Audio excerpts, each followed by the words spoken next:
Perkenalkan, saya Dr. Novia Gendri Putri, PPDS Neurologi semester 2 dari Fakultas Kedokteran dan Ilmu Kesehatan Universitas Lambung Mangkurat Banjarmasin.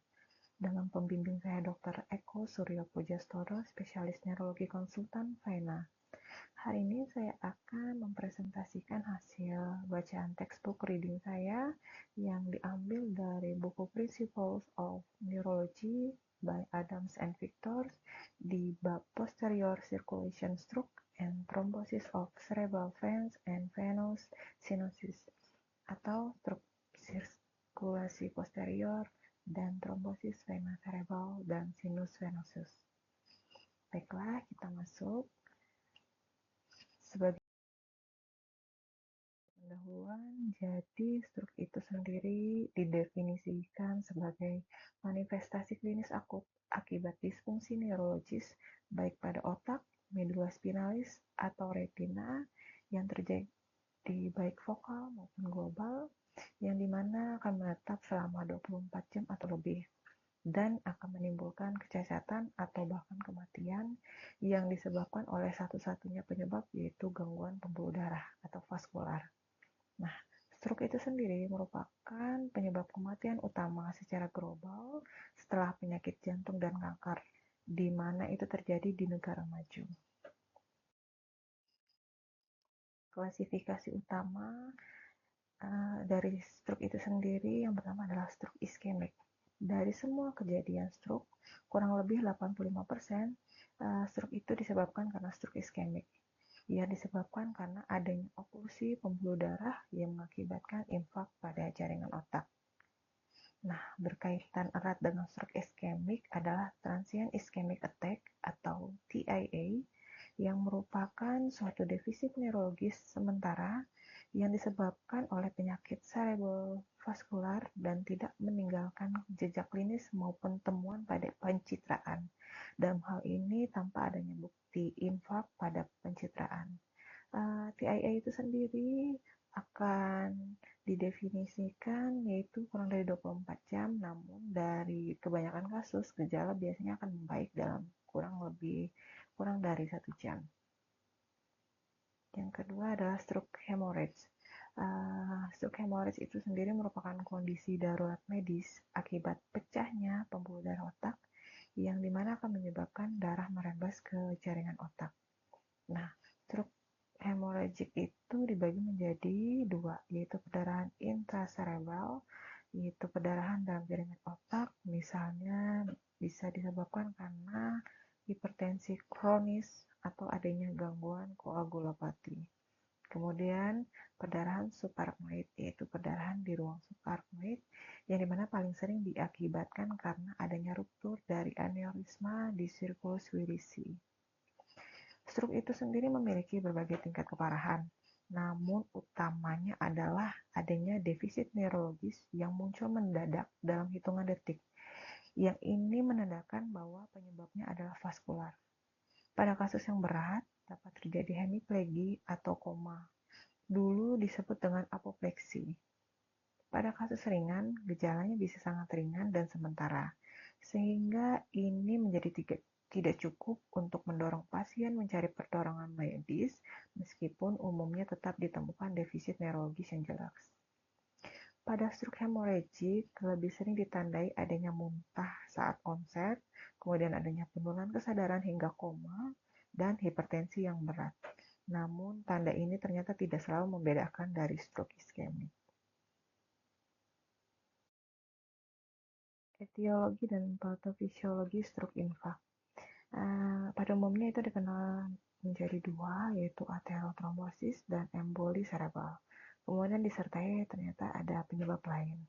Yang pertama aterotrombosis, yang diambil dari kata aterosklerosis dan trombos. Jadi gambar yang pertama ini yang di bagian kiri atas itu merupakan suatu aliran pembuluh darah yang normal. Di sebelah kanannya itu sudah terjadi penumpukan aterosklerosis pada aliran darah.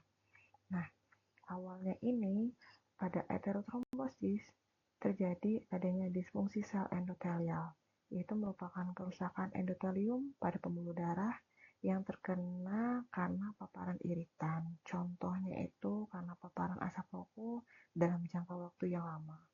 Nah, dari sel endotelial ini semakin lama terpapar nanti akan semakin terjadi kerusakan dan itu akan menjadi situs dari penumpukan aterosklerosis. Nah, penumpukan dari aterosklerosis ini terdiri dari lemak, kolesterol, kalsium, bahkan imun-imun sel yang dimana semakin lama akan menjadi semakin penumpukan dan akan mulai menghalangi aliran darah arteri. Yang kedua, aterotrombosis ini merupakan suatu kondisi medis serius yang ditandai dengan pecahnya plak aterosklerosis yang tidak stabil. Jadi pada dinding pembuluh darah ini yang terdapat aterosklerosis akan menjadi tidak stabil atau tipis sehingga mudah terjadinya robekan atau pecah di dinding arteri, baik itu di tunika intima. Nah, karena adanya robekan atau pecah, maka akan memicu respon dari tubuh kita. Itu akan memicu pembentukan gumpalan darah atau trombus. Akibatnya, tubuh akan merespon robekan dengan membentuk bekuan darah atau trombus itu sendiri secara cepat, yang dimana seringkali langsung menyumbat total pembuluh darah. Karena tadi ada penumpukan, kemudian ada robekan dari pembuluh darah, penumpukan itu sudah terjadi adanya aliran darah arteri yang mulai terhalangi, ditambah ada trombus dan penumpukannya, sehingga akan menyumbat total dari pembuluh darah. Nah, yang ketiga adalah ketika plak ini sudah terlalu banyak penumpukan, maka plak aterosklerosis ini bisa terlepas dan akan mengikuti aliran darah dan dia akan menyumbat di aliran darah arteri yang lainnya. Dan itu nanti akan dikenal sebagai emboli. Nah, aterotrombosis itu sendiri terbentuknya trombus pada pembuluh darah, baik pembuluh darah yang besar atau kecil, yang kita kenal dengan lakunar, baik secara ekstraserebral maupun intraserebral. Contohnya pada arteri karotis, arteri vertebralis, arteri basilar, dan lain sebagainya. Onsetnya ini ternyata lebih lambat, dari menit hingga jam, yang terjadi secara bertahap atau stuttering. Kemudian yang kedua adalah emboli serebral. Jadi emboli itu sendiri merupakan partikel yang terdiri dari bekuan darah atau lemak atau tumor dari jantung. Contohnya kita kenal dengan myxoma atrium, dan itu yang berasal dari lokasi jauh, baik dari jantung atau arteri proksimal. Nah, emboli ini paling umum penyebab dari stroke iskemik dan paling sering berkembang secara cepat. Secara khasnya, timbulnya stroke bersifat mendadak dan mencapai defisit maksimal dalam waktu singkat. Emboli umumnya berasal dari jantung, kardioembolik, dan lebih jarang dari pembuluh darah atau plak aterosklerosis. Emboli biasanya tersangkut di percabangan arteri dan menyebabkan infak. Bisa juga sampai terjadi hemoragik ataupun campuran. Oklusi embolik berlangsung cepat sehingga aliran kolateral tidak sempat berkembang secara adekuat.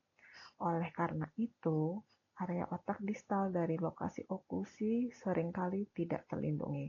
Berbeda dengan trombosis yang berkembang lebih lambat. Nah, onsetnya tadi sangat mendadak dan defisit langsung mencapai puncak. Kemudian penyebab yang lain adalah adanya suatu diseksi arteri. Biasanya pada usia muda, kemudian bisa terjadi karena vaskulitis, ataupun bisa karena gangguan dari darah. Contohnya ada keadaan hiperkoagulabilitas, bisa juga disebabkan karena adanya vasospasma. Emboli serebral. Dia itu adalah penyebab tersering dari stroke iskemik dengan onset yang sangat mendadak atau seketika dalam hitungan detik yang kita sebut dengan sudden stroke. Defisit neurologisnya maksimal tercapai dalam waktu singkat karena tidak adanya waktu bagi aliran kolateral untuk berkembang.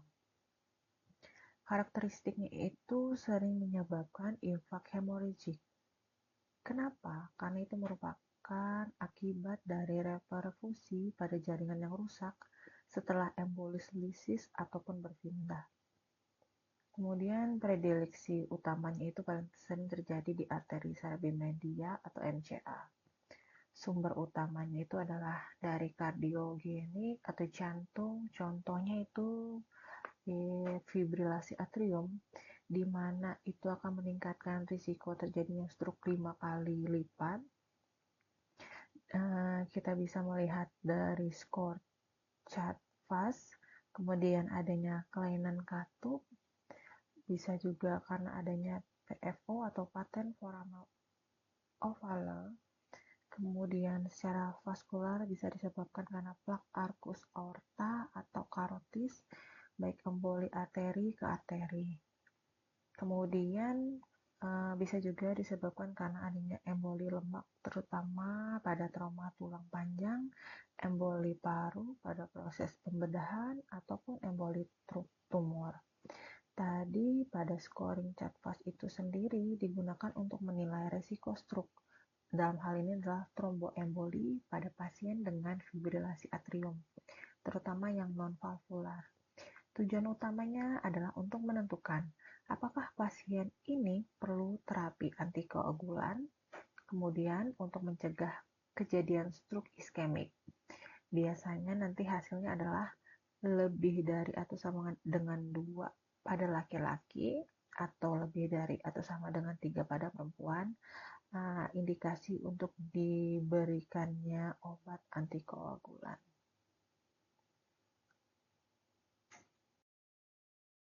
Epidemiologi dan faktor risiko yang dapat dimodifikasi pada textbook reading ini.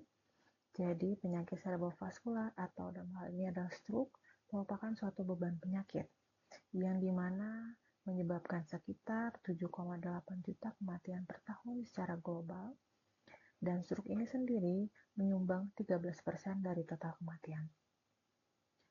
Stroke merupakan penyebab utama kecacatan jangka panjang di seluruh dunia. Pada faktor risiko utama atau modifiable, yaitu yang pertama adalah hipertensi. Hipertensi ini merupakan faktor risiko tunggal terpenting dalam terjadinya stroke. Dalam hal ini adalah stroke perdarahan intracerebral primer. Risiko stroke meningkat seiring dengan peningkatan tekanan darah baik sistolik maupun diastolik. Pada stroke embolik, faktor risiko utama adalah adanya aritmia jantung, terutama fibrilasi atrium, yang meningkatkan kejadian stroke secara signifikan. Pada Framingham Heart Study, pasien dengan atrial fibrilasi kronik ternyata memiliki resiko 5 kali lebih banyak terkena stroke daripada populasi yang sehat. Meningkat seiring bertambahnya usia serta adanya faktor risiko tambahan. Kemudian adanya penyakit diabetes mellitus, di mana akan mempercepat terjadinya penumpukan aterosklerosis arteri besar maupun arteri kecil, yaitu risiko terjadinya stroke sebanyak 2 kali lipat. Kemudian adanya faktor kebiasaan merokok, yang juga berperan dalam meningkatkan risiko terjadinya stroke. Nah, setelah itu ada dari faktor risiko dari gaya hidup. Contohnya adalah kadar dari lipoprotein densitas yang rendah atau low density lipoprotein, atau kita kenal dengan LDL, yang memiliki dampak yang tinggi paling besar terhadap kejadian stroke dibandingkan jenis lipid lainnya. Kemudian asupan kalium yang rendah, kadar kalium serum yang rendah, serta berbagai faktor lain seperti hiperkoagulopati dan penggunaan kontrasepsi oral juga berperan dalam meningkatkannya risiko stroke. Ini adalah tabel penyebab dari stroke iskemik dan perdarahan, yaitu di tabel 33.1 penyebabnya ada atherosclerosis, thrombosis, transient ischemic attack, adanya embolism, kemudian adanya perdarahan hipertensi, kemudian adanya ruptur pada aneurisma atau AVM, kemudian ada penyakit arteritis, kemudian ada penyakit tromboflebitis cerebral, kemudian gangguan dari hematologi, dan lain sebagainya. Kemudian di tabel 33.2 itu merupakan karakteristik dari penyakit cerebrovaskular berdasarkan periode usia, baik dari prenatal, kemudian anak-anak hingga ke bagian dewasa.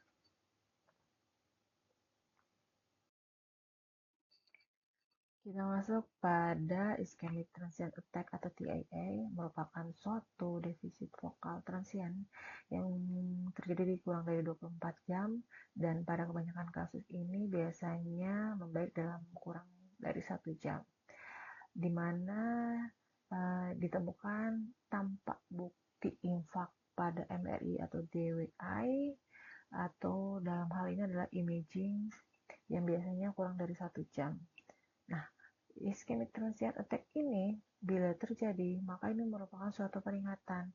Sekitar 50% akan terjadi stroke dalam 1 tahun.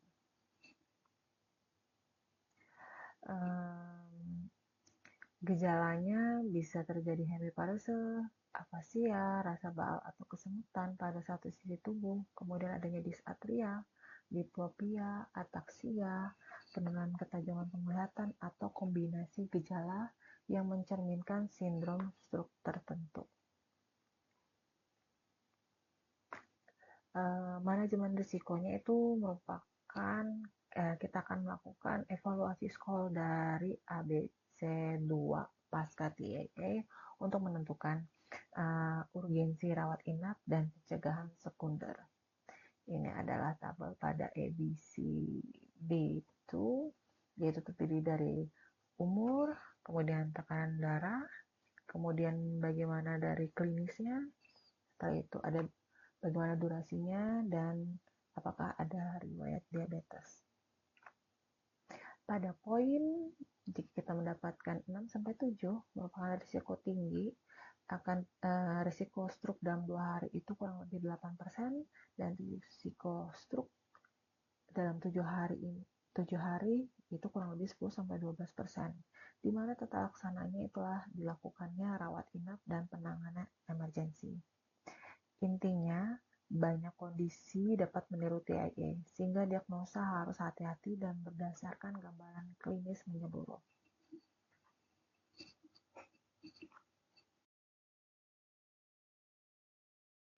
Mekanisme seluler dan konsep penumbra pada stroke iskemik dikenal dua proses utama.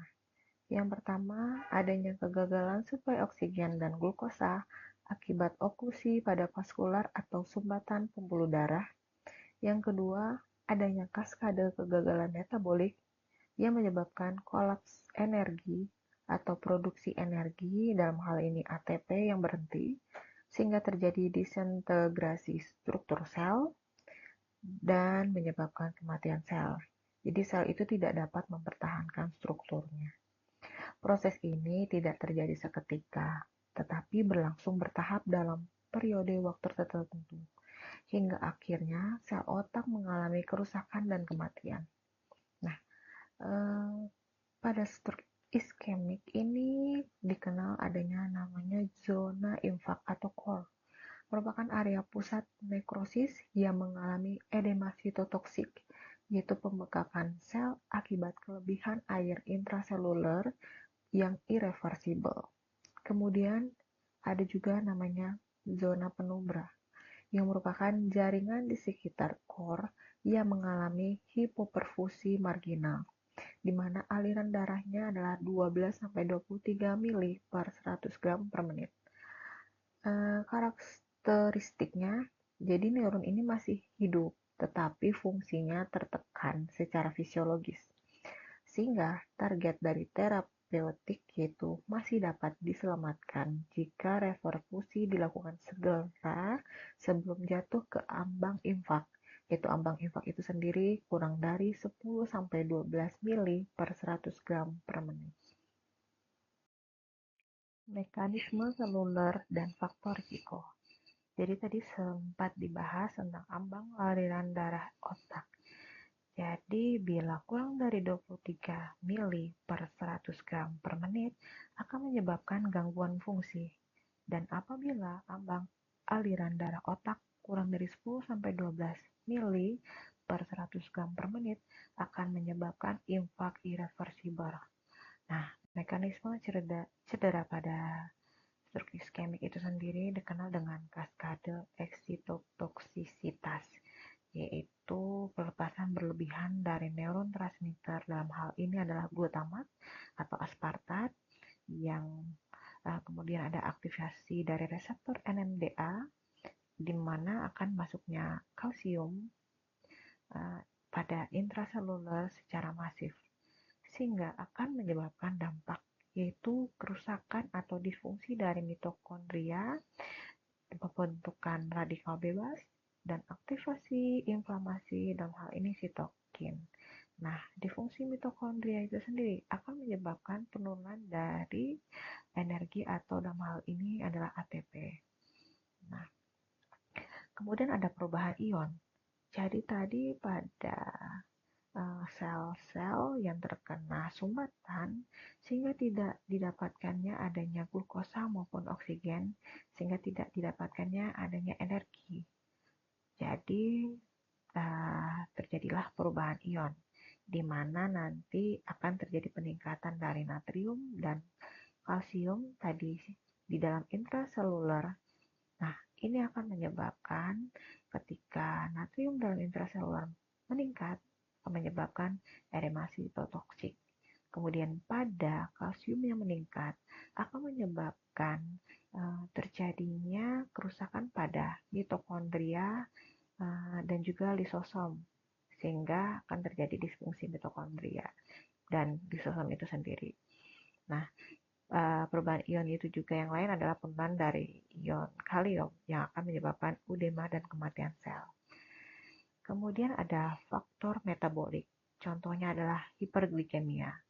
Hiperglikemia saat iskemik memicu adanya reaksi glukolisis anaerob yang akan meningkatkan akumulasi dari asam laktat dan akan memperparah atau memperburuk dari kerusakan jaringan itu sendiri. Kemudian ada faktor hematologis, yaitu harus penting dievaluasi, terutama pada pasien muda ataupun pada stroke kriptogenik. Yang pertama adanya hiperkoagulasi pada defisiensi protein C, protein S, dan antitrombin 3. Kemudian ada juga namanya antibodi antifosfolitik, anemia sel sabit, dan sindrom pada hiperviskositas. Serta ada penyakit yang lain yaitu polisitemia, trombositosis. Kemudian ada kondisi terkait keganasan atau penyakit inflamasi usus atau IBD. Nah, faktor ini diproduksi di dalam pembuluh darah sehingga kelayanannya dapat menyebabkan trombosis pada satu atau beberapa lokasi tanpa adanya penyakit pembuluh darah sebelumnya. Pada hiperkoagulasi yaitu defisiensi protein C. Protein C ini merupakan protease yang bergantung pada vitamin K yang bersama dengan kofaktornya yaitu protein S dan antitrombin 3 menghambat proses koagulasi. Jadi sebenarnya ini merupakan time is brain. Jadi keberhasilan menyelamatkan jaringan penumpang bergantung pada durasi dan derajat hipoperfusinya. Pada kontrol glikemik, hiperglikemia akut dapat memperluas area infak melalui asidosis laktat. Dan juga pada evaluasi, jangan abaikan faktor hematologis pada pasien stroke tanpa faktor risiko vaskular konvensional.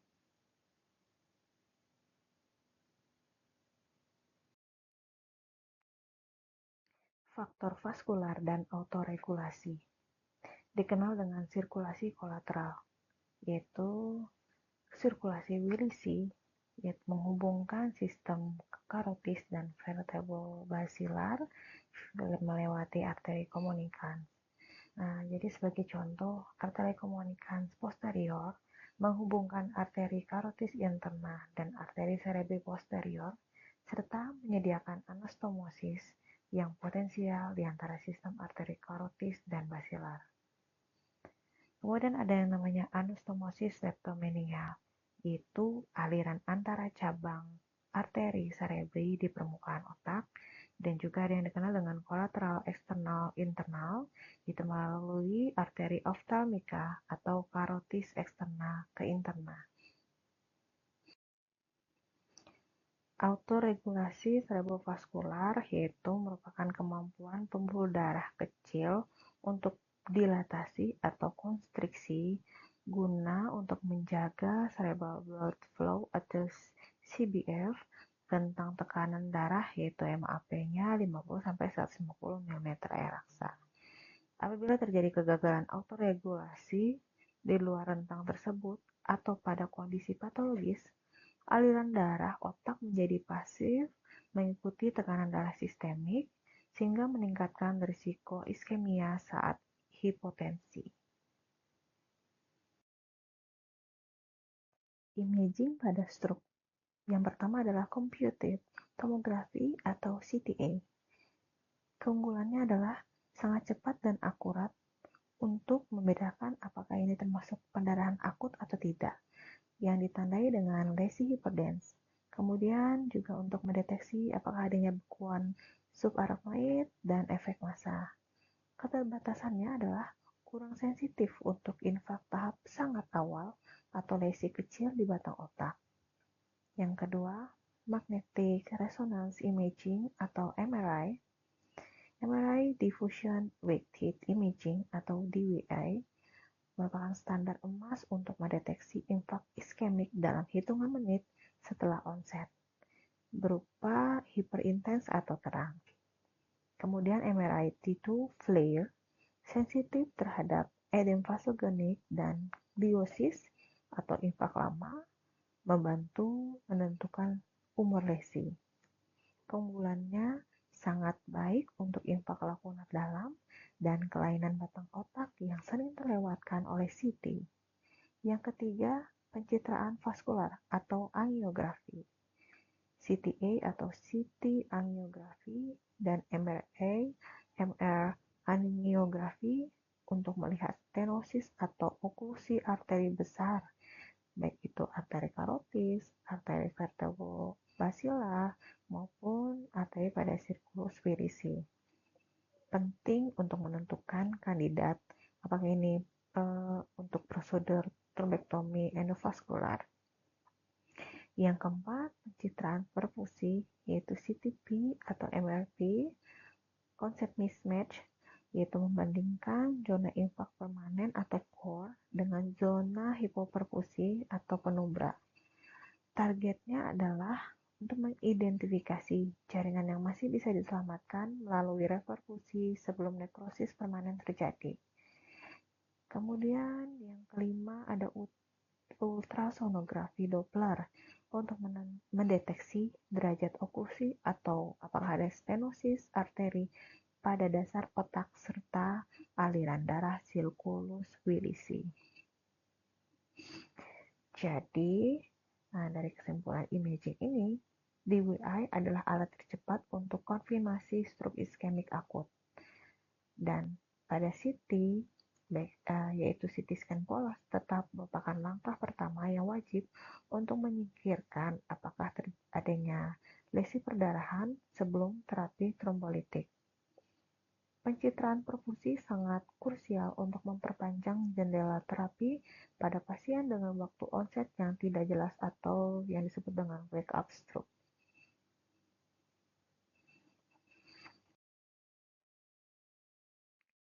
Ini adalah pencitraan resonansi magnetik yang menunjukkan adanya infak akut. Pada bagian atas, memperlihatkan infak arteri cerebri media kanan pada pencitraan berbobot difusi atau DWI, yaitu di kiri atas. Kemudian terdapat juga hiperintens halus yang menunjukkan adanya udem vasogenik pada sequence T2 flare di kanan atas.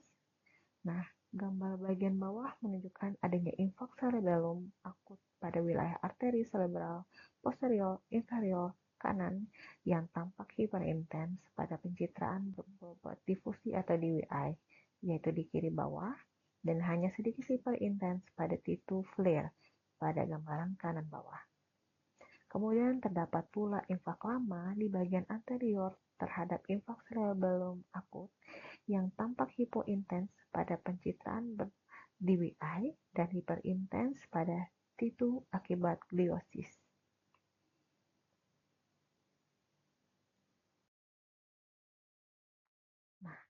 Nah, kemudian ternyata ada pemeriksaan lain yaitu dengan EEG untuk mendeteksi adanya disfungsi kortikal dan membedakan apakah ini iskemia atau iskemik dari kejang vokal. Kemudian dilakukan pemeriksaan fisik neurovaskular yaitu auskultasi fluid pada bifurkasio karotis dan identifikasi plak Hollenhorst pada retina sebagai tanda emboli yang disebabkan karena kolesterol.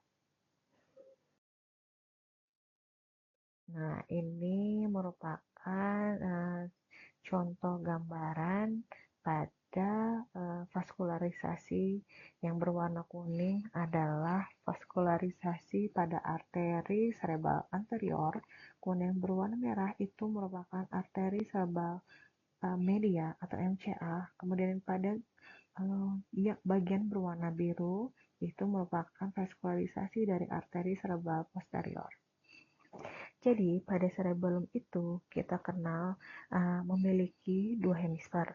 Nah, setiap hemisfernya itu memiliki korteks. Nah, setiap korteksnya itu memiliki 4 lobus yang kita kenal dengan lobus frontal yang akan mengatur dari pergerakan kita, kemudian dari fungsi eksekutif, kemudian lobus parietal untuk informasi sensorik, lobus temporal untuk berfungsi sebagai pendengaran, memori, kognisi fasial, kemudian pembawaan, bahkan bahasa. Kemudian pada lobus occipital itu berfungsi sebagai penglihatan.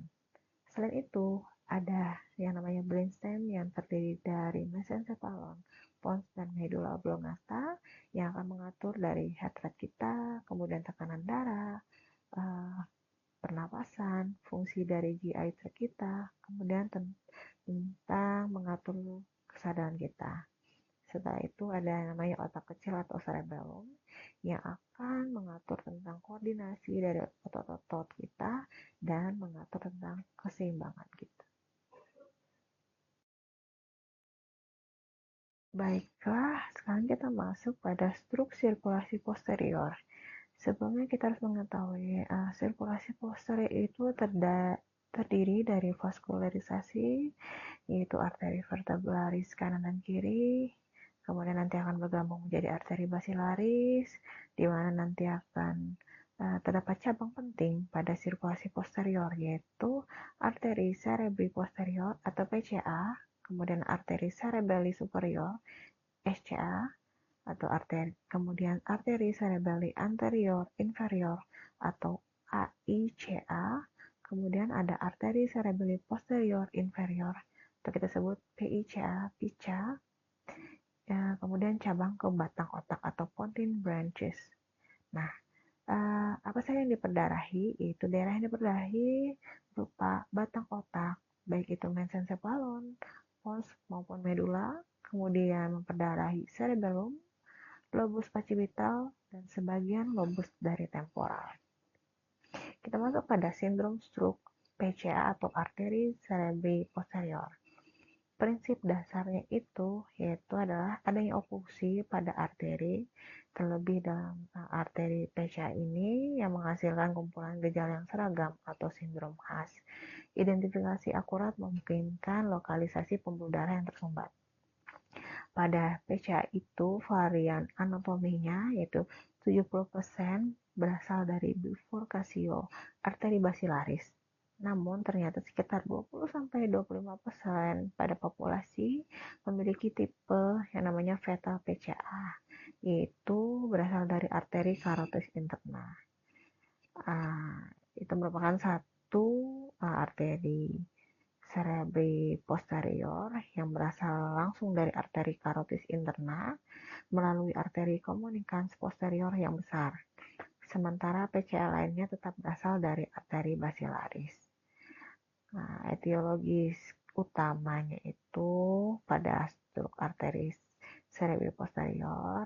Pertama adalah emboli, bisa dari jantung atau arteri proksimal, dan trombosis aterosklerotik, terutama pada lansia. Area supply-nya yaitu batang otak bagian atas, talamus, serta bagian inferior medial, lobus temporal, dan oksipital. Ini adalah gambaran pada sirkulus wirisi.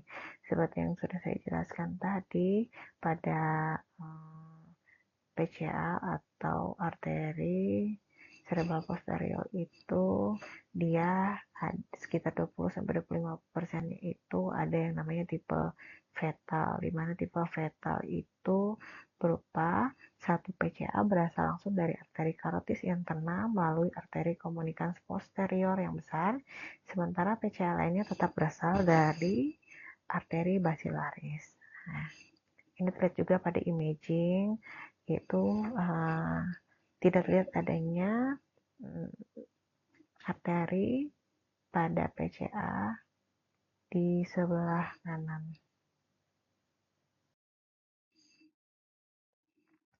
Kemudian ini adalah gambaran juga berupa sirkulus wirisi dan juga adanya gambaran infak, di mana bisa saya jelaskan yaitu gambaran inferior otak kiri yang menunjukkan cabang-cabang distribusi arteri cerebral posterior serta struktur anatomi utama yang diperdarahinya. Pembuluh darah ditinjau dari perspektif wilayah teritorial, proksimal, dan distal. Daerah yang diberi tanda huruf mengacu pada sindrom klinis yang berkaitan dengan infak pada wilayah arteri cerebral posterior tersebut. Kemudian pada pencitraan resonans magnetik berbobot difusi atau DWI yang menunjukkan adanya infak iskemik akut pada wilayah arteri cerebral posterior. Kemudian pada bagian bawah itu ada arteri cerebral posterior dan arteri basilaris, di mana terminus dari arteri basilaris dan cabang-cabangnya berasal dari segmen P1 hingga segmen P3 arteri cerebral posterior. Kemudian tampak lateral otak yang menunjukkan cabang-cabang arteri cerebral posterior. Nah, pada pencitraan resonans magnetik atau DWI yang menunjukkan ada infak iskemik akut akibat oklusi suatu arteri percheron, suatu varian anatomik di mana satu arteri paramedian memperdarahi kedua sisi talamus posterior medial. Gambaran DWI-nya itu yang di bawah. Pada sindrom arteri cerebral posterior dikenal menjadi 3, yaitu sindrom arteri cerebral posterior proksimal, kortikal, dan bilateral. Yang pertama kita pada sindrom arteri cerebral posterior proksimal, di mana fokusnya itu pada talamus, mesencephalon, dan subtalamus. Nah, yang pertama ada sindrom thalamic dysarthropy atau kita sebut dengan thalamic pain. Merupakan suatu sindrom PCA karena oklusi arteri thalamogeniculaca. Nah, ini terjadi akibat lesi pada nukleus relay sensorik di talamus karena akibat oklusi dari cabang thalamogeniculata tadi, di mana gejalanya berupa yang pastinya adalah adanya gangguan sensorik, yaitu gangguan modalitas sensorik berat, baik pada raba, nyeri, suhu, dan sebagainya pada hemi badan kontralateral, termasuk wajah, hingga garis tengah. Pada gejala yang lain bisa didapatkan adanya hemiparesis ringan dan juga adanya hemianopsia homonim yang bisa dapat terjadi. Pada sekuela didapatkan adanya parestesia menetap dan nyeri kronis atau hiperplasia yang dapat bertahan selama bertahun-tahun. Kemudian sindrom mesencephalon dan subtalamis, di mana terjadi oklusi pada arteri percheron. Karakteristiknya itu berupa kelumpuhan tatapan vertikal, kemudian bisa disertai adanya penurunan kesadaran baik stupor, bahkan bisa terjadi koma. Nah, dia itu merupakan adanya parasa nervus oculomotorius atau nervus 3 ipsilateral, disertai dengan adanya defisit kolateral. Yang pertama adalah sindrom Weber, adanya paresis nervus 3 ipsilateral disertai dengan adanya hemiplegia kontralateral, kemudian sindrom Claude, parasa nervus 3 ipsilateral ditambah dengan adanya ataksia kontralateral dan tremor. Kemudian ada sindrom Benedict, yaitu adanya parasa nervus 3 ipsilateral disertai dengan adanya tremor, ataksia, dan gerakan involuntar pada bagian kontralateral. Kemudian ada sindrom thalamic anteromedial inferior yang terjadi karena adanya oklusi dari arteri thalamoperforan, di mana didominasi gangguan gerak ekstrapiramidal, yaitu adanya hemibalismus atau hemikorea akibat keterlibatan dari nukleus subthalamikus, dan dapat disertai dengan adanya sindrom amnestik atau Korsakoff jika mengenai nukleus dorsomedial. Jadi, sindrom amnestik atau Korsakoff itu sendiri merupakan gangguan amnesia atau hilangnya ingatan kronis. Gejala utamanya itu meliputi amnesia anterograde atau kesulitan membentuk ingatan baru, dan amnesia retrograde, hilangnya ingatan masa lalu, serta seringkali disertai dengan konfabulasi, yaitu mengarang cerita untuk mengisi kekosongan ingatan.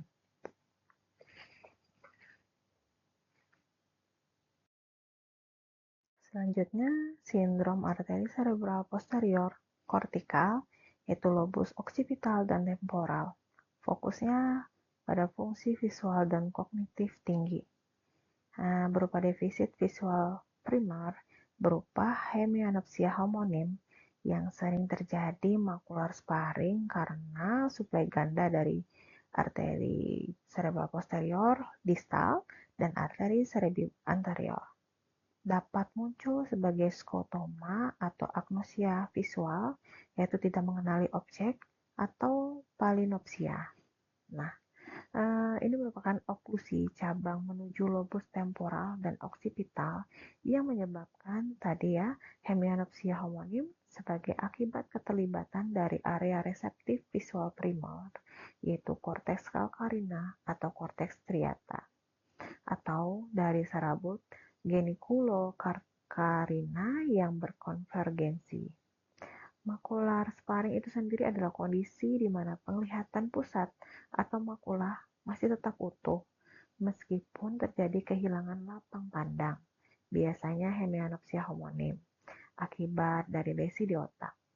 Karena makula ini ternyata memiliki suplai darah ganda, yang pertama dari arteri cerebri posterior dan sebagian dari arteri cerebri media.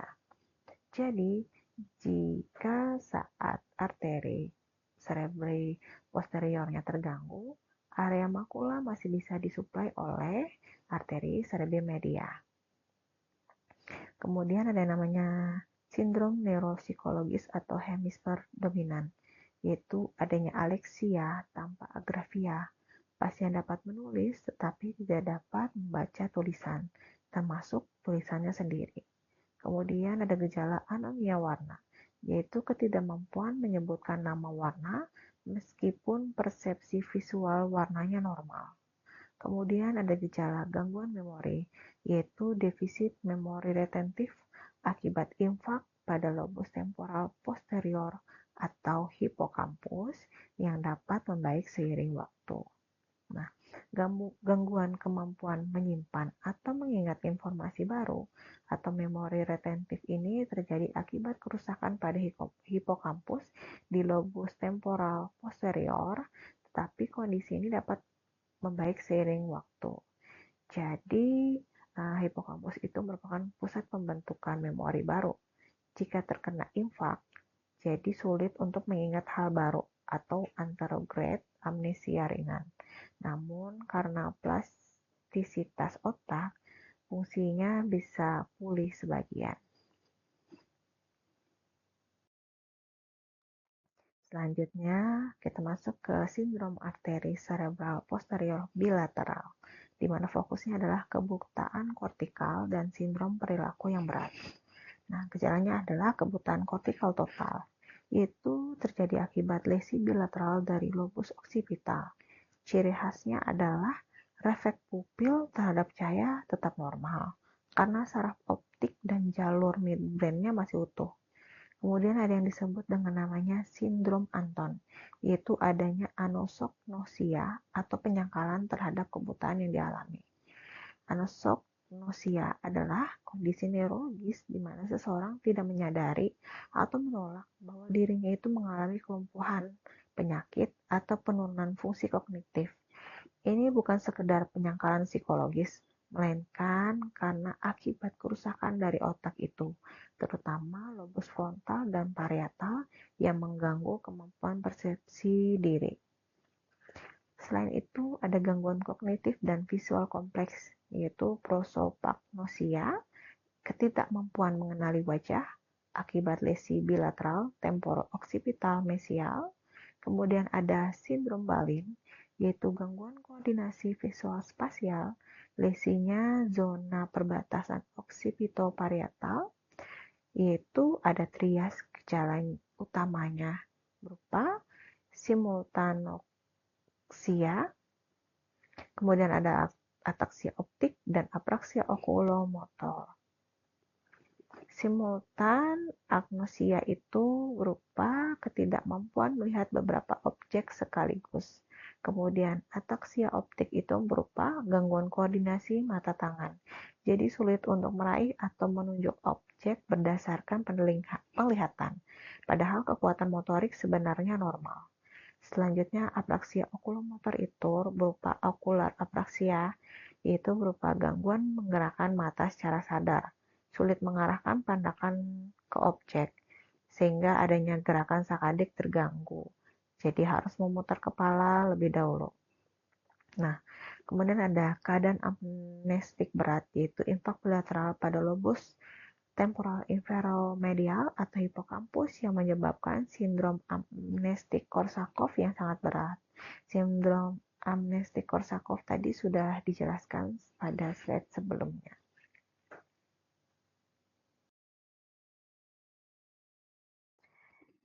Ini adalah tabel-tabel berupa sindroma pada sirkulasi posterior. Jadi, jika lokasi lesinya di mesencephalon, kemungkinan disertai dengan adanya manifestasi klinis berupa gangguan saraf nervus 3 atau gangguan pada pandangan. Contohnya sindroma Weber, di mana lokasinya itu letaknya di basis mesencephalon. Saraf cranialis yang terlibat adalah saraf oculomotorius atau nervus ketiga, berupa manifestasi klinisnya kelumpuhan saraf nervus 3 ipsilateral disertai dengan adanya hemiplegia kontralateral. Sindroma Claude, lokasinya di tegmentum mesencephalon. Saraf kranial yang terlibat adalah nervus 3, yaitu kelumpuhan dari nervus 3 ipsilateral disertai dengan adanya ataksia kontralateral. Setelah itu ada sindrom Benedict, yaitu lokasi lesinya di tegmentum mesencephalon. Saraf cranialis nervus 3 yang terlibat, berupa manifestasi klinisnya nervus 3 parese ipsilateral disertai dengan adanya tremor, ataksia, dan gerakan involuntar. Sindroma Nontagel, yaitu terjadi di tegmentum mesencephalon, biasanya bilateral, disertai adanya parese nervus 4, dan ada ataksia, nystagmus, ges, dan ataksia. Kemudian sindroma Parinaud, yaitu lokasinya di mesencephalon bagian dorsal, saraf cranialisnya tidak spesifik, manifestasi klinisnya berupa kelumpuhan pandangan ke atas disertai dengan adanya gangguan refleks cahaya pupil. Sindrom Millard-Gubler, lokasinya di basis pons, saraf cranialis 7 dan saraf cranialis 7, facialis dan saraf cranialis 6 atau abducens. Gejalanya yaitu paralisis facialis dan abducens ipsilateral disertai dengan adanya hemiplegia kontralateral. Sindrom Raymond-Fovrel, yaitu di basis pons lokasi lesinya, kemudian saraf kranialis yang terlibat adalah nervus 6 dan nervus 7. Manifestasi klinisnya adalah mirip Miller-Gubler disertai dengan gangguan gaze. Kemudian sindrom Apellis yaitu terletak di lesi tegmentum medula, saraf kranialis yang terlibat, saraf vagus. Klinisnya berupa kelumpuhan palatum dan pita suara disertai adanya gangguan sensorik kontralateral. Sindrom Jackson, lokasi lesi di tegmentum medula, saraf kranialis, saraf hipoglossus, yaitu manifestasi klinisnya sindrom Apellis disertai adanya deviasi lidah ipsilateral. Kemudian yang terakhir adalah sindrom Wallenberg, lokasi lesinya di lateral medula, saraf kranialis yang terlibat adalah saraf trigeminus, hipoglossus, vagus, bahkan aksesorius dengan gejalanya berupa parisan nervus 5, 9, 10, dan 11 ipsilateral disertai adanya nyeri dan suhu terganggu atau hilang di bagian kontralateralnya dan disertai adanya sindrom Horner, ataksia, dan dysarthria. Pada sindrom Horner adalah kumpulan gejala akibat gangguan jari jalur saraf simpatis ke mata dan wajah. Dikenal dengan trias klasik dari ciri khasnya yaitu adanya ptosis, miosis, dan anhidrosis pada sisi wajah.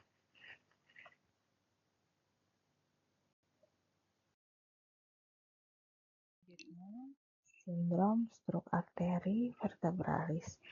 Teritori perdahannya yaitu menyuplai medula, baik piramid, lemniscus medialis, regioretrolivarius, kemudian formasi retikular, dan cerebellum inferior melalui posterior inferior cerebellum arteri. Kemudian segmentasi klinisnya, jadi sebelumnya adalah arteri vertebralis ini dibagi menjadi 4 segmen. Jadi segmen pertama dari asalnya hingga masuk ke foramen transversarium cervical. Kemudian segmen kedua sepanjang foramen transversarium hingga vertebra cervical pertama. Segmen ketiga dari foramen tersebut hingga penetrasi dura di foramen magnum. Dan segmen keempat dari masuknya ke dalam dura hingga pertemuannya dengan arteri vertebralis kontralateral membentuk arteri basilaris. Nah, pada segmen 1 sampai segmen ketiga yaitu ekstrakranial rentan terhadap diseksi, trauma, dan kompresi mekanik. Misalnya posisi yoga yang terlalu ekstrim atau beauty parlor syndrome. Kemudian arteri vertebralis segmen yang keempat yaitu di dalam intrakranial, lokasi tersering aterotrombosis yang berujung pada infak batang otak. Pada variasi anatomi relevan, didominasi sekitar 10% individu memiliki satu arteri vertebralis yang sangat kecil. Oklusi pada sisi dominan fungsionalnya setara dengan oklusi arteri basilaris. Arteri basilaris biasanya melengkung menjauhi sisi arteri vertebralis yang dominan.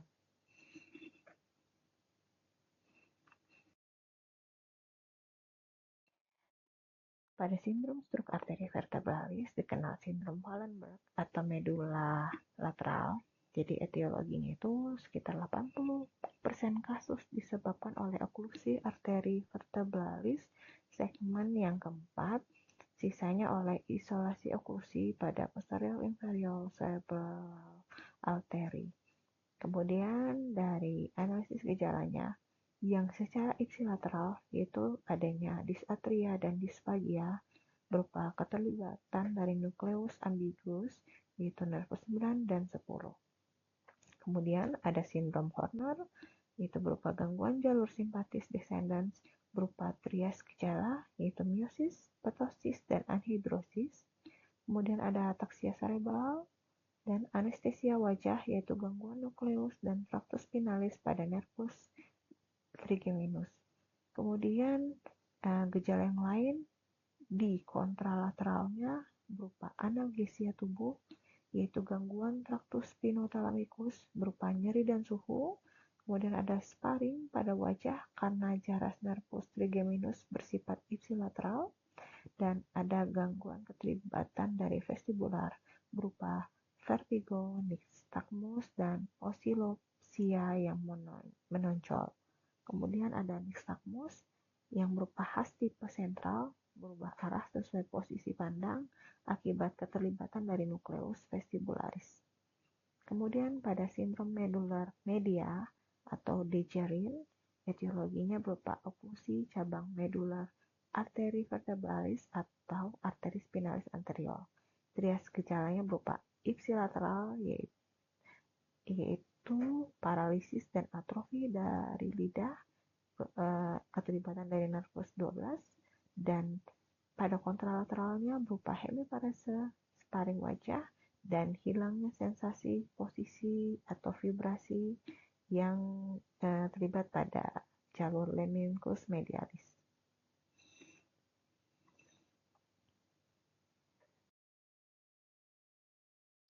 Selanjutnya kita masuk pada sindrom stroke arteri basilaris.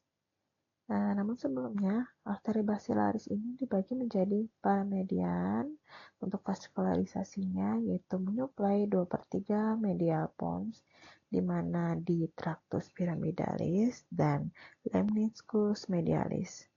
Kemudian ada sirkumferensial pendek dan sirkumferensial panjang, di mana akan menyuplai pons bagian lateral pada pedunculus cerebral, pada arteri anterior inferior cerebral, dan arteri superior cerebral. Nah, pada mekanisme oklusinya, di bagian proksimal atau pada pangkal basilar, sering akibat aterotrombosis in situ atau oklusi vertebral bilateral. Kemudian pada bagian distal, top of the basilar, dominan mekanisme dikarenakan emboli. Arteri basilar yang lebar memudahkan emboli meluncur hingga tersangkut di bifurkasio terminal.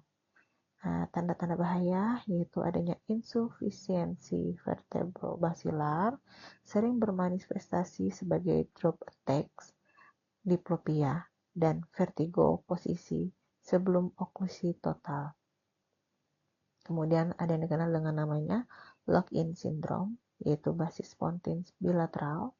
Berupa klinisnya adalah adanya tetraplegia, kemudian ada afonia, dan disertai gangguan nervus 3 hingga 12. Preservasinya berupa kesadaran atau aras intak dan gerakan mata vertikal atau kedipan masih intak.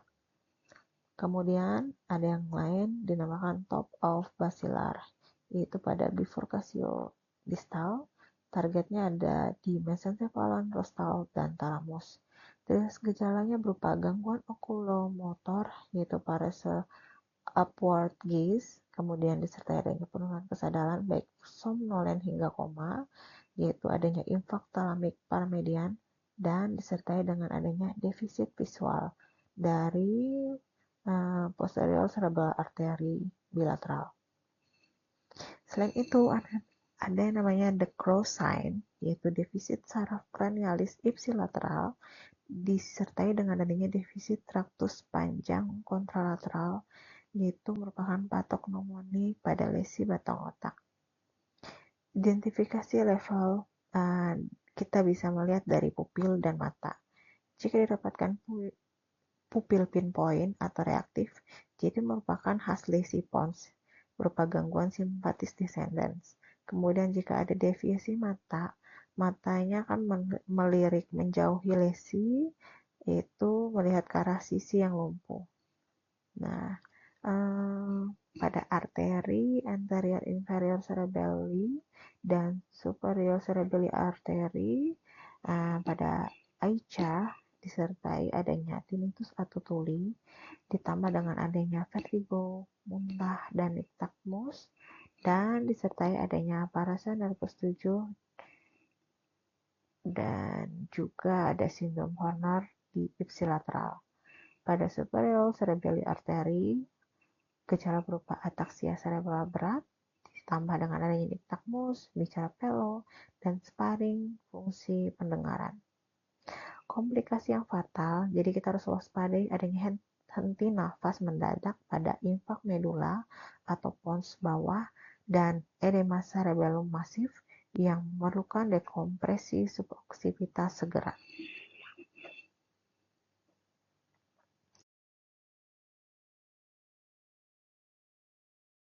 Ini berupa gambaran potongan melintang melalui pons bagian atas yang memperlihatkan wilayah yang diperdarahi oleh arteri basilar bagian atas dan cabang arteri cerebral superior. Di mana di sini terlihat juga letak-letak lesi pada medial superior pontine syndrome, kemudian ada lateral superior pontine syndrome, serta ada wilayah-wilayah yang diperdarahi oleh arteri basilaris bagian atas dan cabang arteri cerebral superior.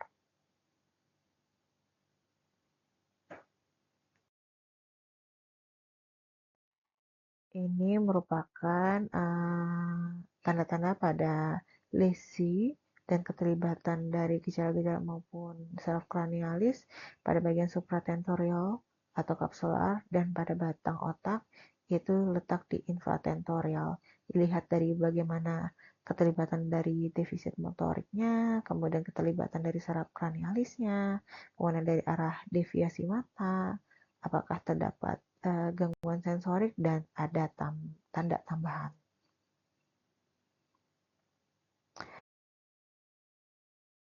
Selanjutnya pada lakunar infak.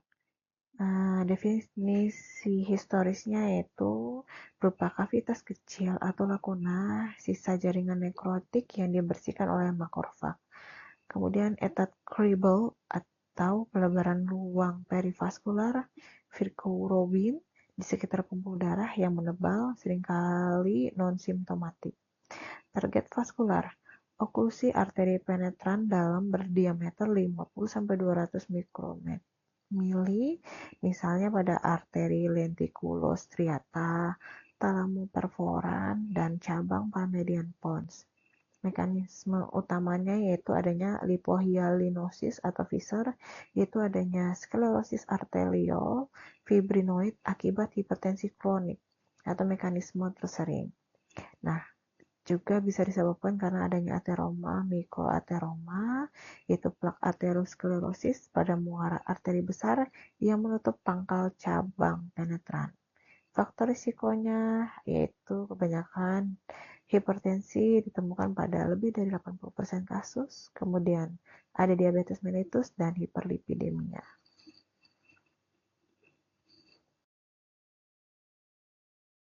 Lokasi terseringnya itu di putamen, nukleus caudatus, thalamus, basis pontin, dan kapsula interna.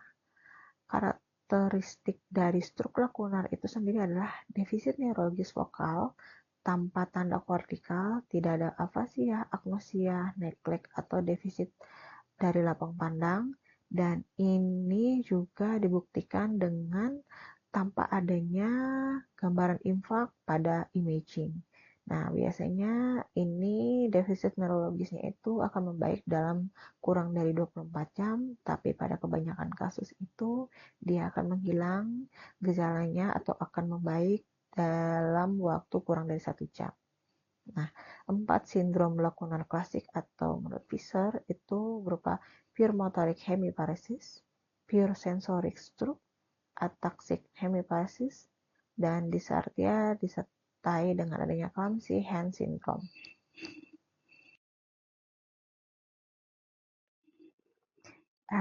Pencitraan atau imaging yang diperlukan adalah MRI DWI atau Diffusion Weighted Imaging merupakan standar emas untuk deteksi akut ditandai tadi dengan adanya lesi hiperintens ukuran kecil 3-15 mm. Kemudian MRI FLAIR menunjukkan adanya lesi kronis yang telah berkavitas. Pada CT scan seringkali negatif pada fase akut karena ukuran lesi yang sangat kecil. Nah, untuk prognosisnya itu sendiri, pemulihan fungsional biasanya lebih baik dan cepat. bisa dalam beberapa minggu dibandingkan stroke teritorial besar, namun sering menyisakan sedikit kekakuan motorik.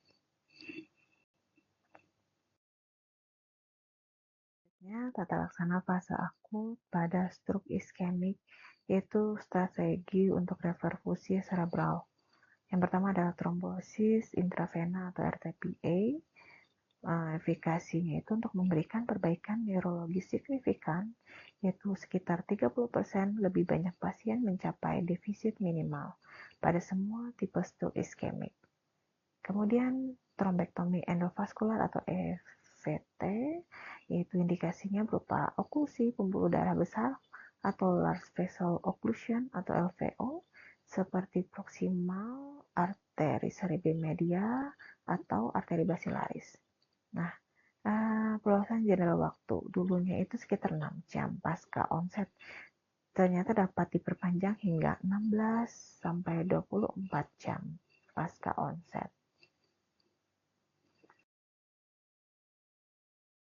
Manajemen medis akut dan peran antikoagulan. Antikoagulasi akut berupa heparin atau LMWH, yaitu pertimbangan khususnya hanya didukung secara empiris pada kondisi trombosis arteri basilaris dengan defisit neurologis fluktuatif atau oklusi arteri karotis interna yang mengancam akibat diseksi atau trombos. Nah, heparin ini sendiri dapat diberikan secara intravena dimulai dengan bolus 100 unit per kilogram diikuti dengan tetesan kontinu dalam hal ini 1000 unit per jam dan disesuaikan menurut waktu tromboplastin parsial atau partial tromboplastin time atau PTT, di mana perdarahan ke dalam area infak yang jarang terjadi jika PTT tidak lebih dari 3 kali tingkat prapelawatan. Kemudian bisa diberikan terapi antiplatelet, di mana salah satunya adalah aspirin. Asetil dari aspirin bergabung dengan membran trombosit dan menghambat siklooksigenase trombosit sehingga mencegah produksi tromboksan A2, sebuah vasokonstriktor kuat dan penginduksi agregasi trombosit, inhibitor agregat trombosit. Clopidogrel atau obat serupa dapat diganti mendorong konsentrasi kolesterol lipoprotein densitas rendah atau LDL kurang dari 70 mg per desiliter untuk pencegahan stroke sekunder. Dalam hal ini bisa diberikan statin tadi untuk menurunkan angka dari LDL yang tinggi di dalam pembuluh darah.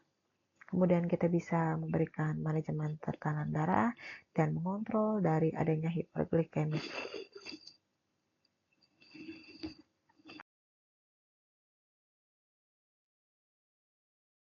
Penggunaan heparin pada stroke akut.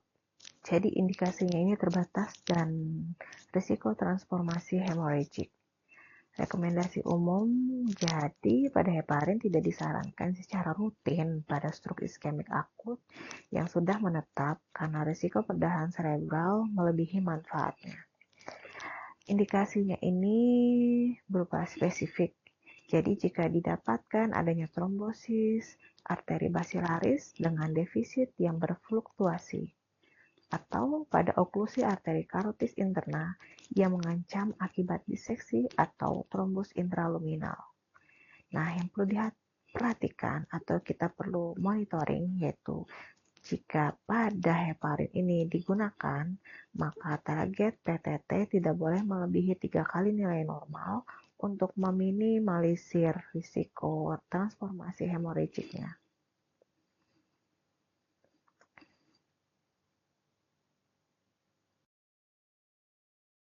Dauratan edema cerebral dan peningkatan tekanan intrakranial.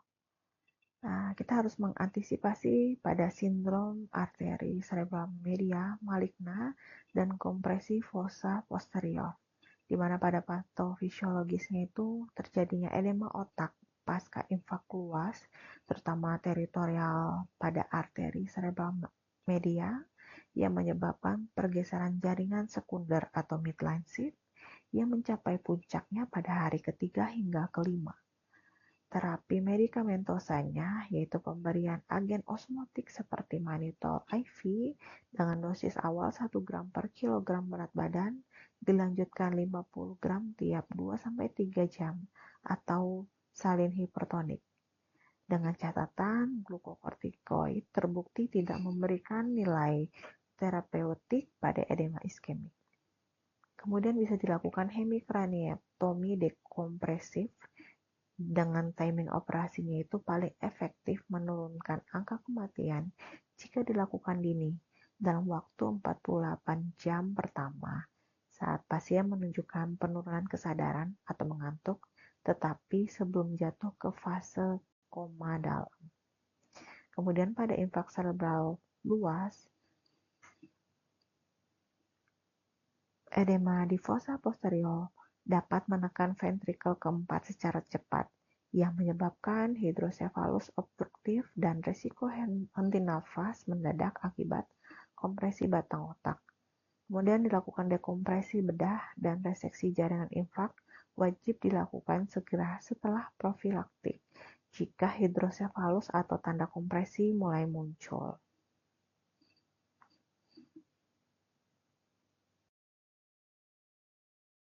Selanjutnya kita masuk pada cerebral venous thrombosis atau CVT.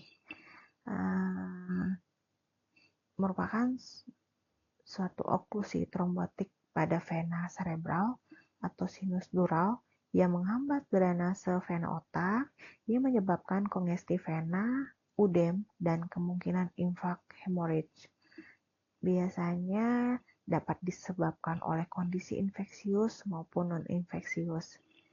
Yang pertama infeksi yaitu terkait dari meningitis, infeksi telinga, ataupun sinus paranasal. Kemudian bisa disebabkan karena kondisi hiperkoagulasi. Pertama bisa disebabkan karena hormonal, yaitu akibat penggunaan kontrasepsi oral, ditemukan pada sekitar 35% kasus dan pada periode pasca persalinan. Kemudian pada kondisi hiperkoagulasi sistemik, yaitu bisa disebabkan karena adanya anemia, karsinoma, sindrom antifosfolipid, penyakit Behcet, dan sel sabit. Kemudian pada genetik bisa disebabkan karena adanya defisiensi protein S dan protein C, kemudian ada antitrombin 3 atau resistensi protein C teraktivasi. Kemudian bisa juga karena induksi dari obat-obatan, contohnya seperti asparaginase, bevacizumab, eritropoietin, serta heparin terkait trombositopenia. Nah, pada patofisiologisnya yaitu terjadi trombosis vena yang akan menghambat aliran balik darah dan akan meningkatkan tekanan vena yang menyebabkan edema pada otak. Karena edema otak itu akan menjadi penurunan pada perfusi yang menyebabkan infak. Kemudian bisa berubah menjadi sering terjadi hemorrhagic dan akan meningkatkan tekanan intrakranial. Berbeda dengan stroke arteri, dan dia ini lebih sering pada usia muda dan wanita. Gejalanya itu bisa bervariasi dan tidak khas.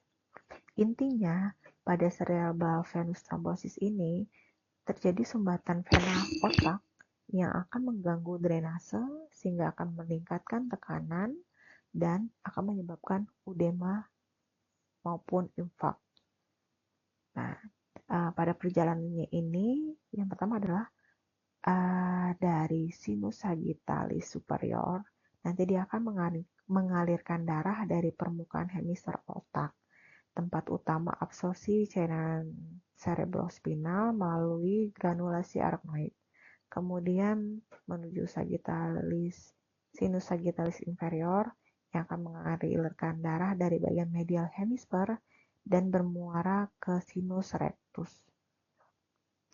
Di mana sinus rectus ini pertemuan antara sinus sagittalis inferior dan vena cerebri magna atau vena galeni yang akan mengalirkan darah ke confluens sinus, di mana confluens sinus ini atau nama lainnya torcular heropili, yaitu berupa titik pertemuan beberapa sinus dari sagittalis superior, kemudian dari sinus rectus dan occipital yang akan mendistribusikan aliran ke sinus transversus.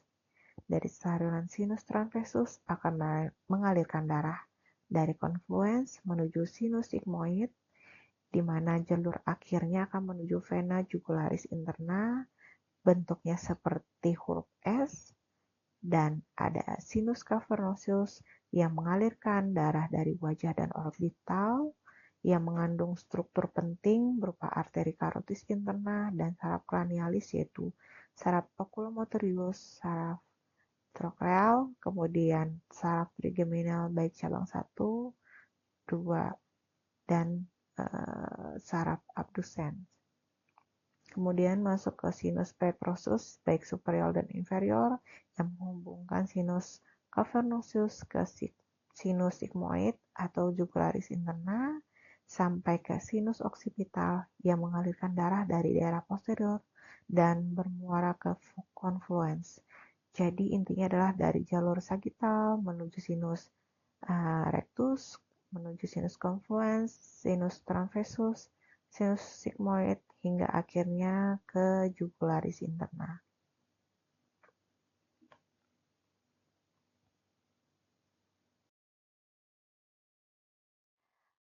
Struk vena memiliki karakteristik yang berbeda dari struk arteri.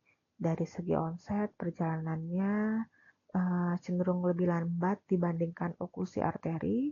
Kemudian pada karakteristik lesinya sering ditemukan lesi multiple yang melintasi batas distribusi arteri normal, dengan gejala khasnya itu sering bersifat konvulsif atau kejang dan hemorrhagic. Dengan diagnosa bandingnya harus dicurigai pada infarct hemorrhage multiple satu hemisfer tanpa sumber emboli atau aterotrombosis.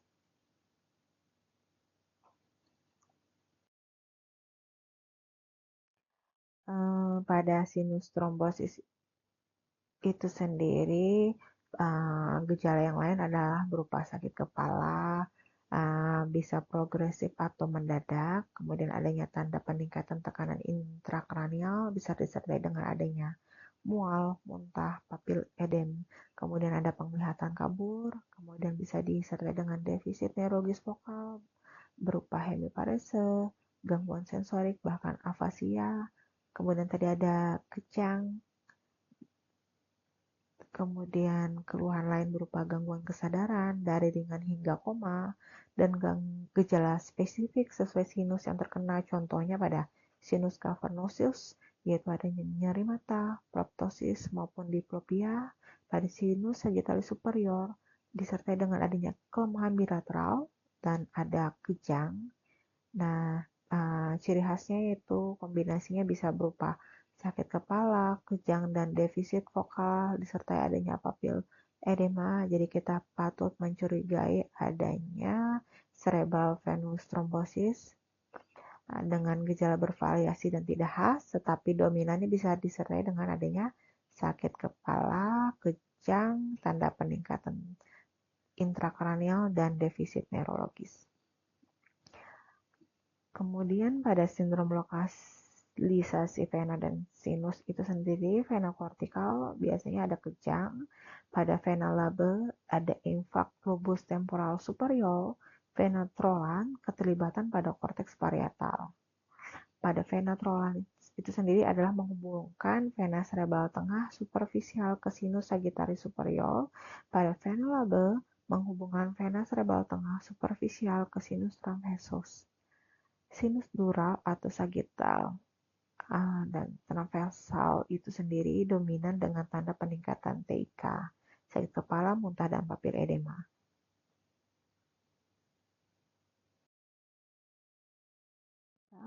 Atau imaging pada cerebral venous thrombosis, yaitu yang pertama CT scan kontras yang menunjukkan adanya empty delta sign pada sinus sagittal superior. Kemudian pada MRI dan MRV menunjukkan hilangnya aliran atau flow void pada sinus atau vena yang terkena. Kemudian pada pemeriksaan angiografi yang akan memperlihatkan defek pengisian atau gambaran vena kolateral yang menyerupai dengan konstruksi kasar. Dan pada kasus neonatus biasanya diagnosis lebih sulit karena sering didahului adanya tanda dehidrasi, kemudian disertai adanya penyakit sistemik yang berat atau infeksi pada perinatal. Ini adalah gambaran pada CVT pada imagingnya, kemudian tata laksana dan prognosis. Pada cerebral venous thrombosis ini sendiri, penata laksanaannya di fase akut, yaitu memberikan inisiasi heparin yang terbukti aman dan memberikan manfaat klinis, bahkan pada kasus dengan komponen hemoragik. Pada fase lanjutan, dilanjutkan dengan antikoagulan oral seperti warfarin selama minimal 3 bulan, kemudian intervensi tambahan karena mungkin tadi penyebab salah adalah adanya infeksi, jadi kita bisa berikan antibiotik jika terdapat indikasi infeksi, kemudian bisa diberikan trombolisis lokal atau RTPA dapat dipertimbangkan pada kasus berat atau ekstrim. Kemudian untuk prognosisnya itu sendiri, mayoritas pasien membaik dengan pemulihan defisit neurologis secara bertahap, meski mortalitas tetap ada pada kasus infak luas.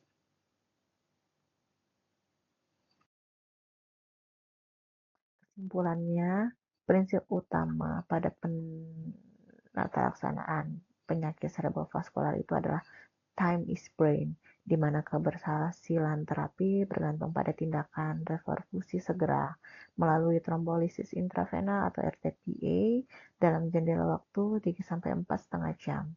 Intervensi lanjutan berupa trombektomi endovaskular menjadi standar emas untuk oklusi arteri besar atau LVO dengan perluasan jendela waktu hingga 24 jam berdasarkan parameter pencitraan jaringan penumbra. Pada trombosis vena cerebral atau cerebral venous thrombosis (CVT), karakteristik spesifik berbeda dengan struk arteri. CVT sering bermanifestasi dengan kejang, sakit kepala hebat, yaitu adanya peningkatan tekanan intrakranial, dan lesi yang tidak sesuai distribusi anatomis arteri.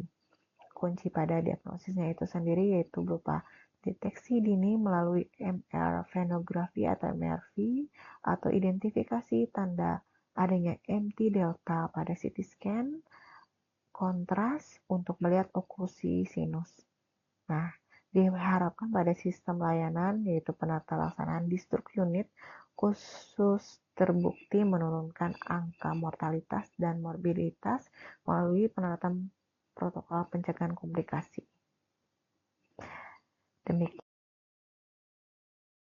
hasil presentasi textbook reading saya.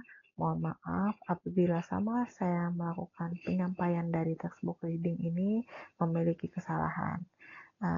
Atas perhatiannya saya ucapkan terima kasih.